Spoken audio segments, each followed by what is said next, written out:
I was sentenced to 16 years in prison for second-degree robbery with a firearm, and I ended up doing 13 years.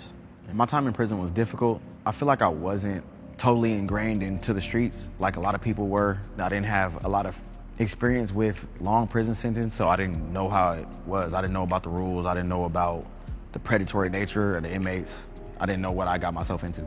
I bullied weaker inmates in prison because I was weak myself. Like I said, I wasn't prepared for the system, right? So I knew, like, I talk different than inmates. So people would get at me about it because I talk a little bit proper. So I would change the way I talk and start talking like more acceptable. And then if somebody else came in that sounded like I used to sound, I would bully them. You know, I should have been the voice of reason and been like, hey, we should let them breathe, or just tell them to walk out, you know? But that wasn't what I was doing because I was a coward.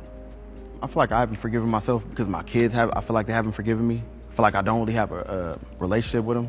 And also because my brother passed away while I was in prison, and I just never got the chance to say goodbye because I was so mad. I was like, man, I'm gonna break him up. When I get home, we're gonna fight and then we're gonna hug. But I never got that chance. I just feel like, how you gonna forgive yourself when you still got people that haven't forgiven you also, you know? I haven't forgiven myself because I didn't take the opportunity that was presented in front of me. God had blessed me with a family, with intelligence, and I kind of threw it all away and decided that I wanted to be an idiot. I also abandoned my children and went to prison. I abandoned my mother, I abandoned my brother. I just let a lot of people down, including myself, because now I realize the talent that I had before, like the opportunity that I had.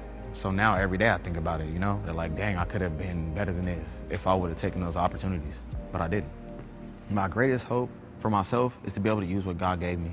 I think I have a gift for like maybe communication or to relate to people. So I hope that one day I'll be able to use what God has blessed me with.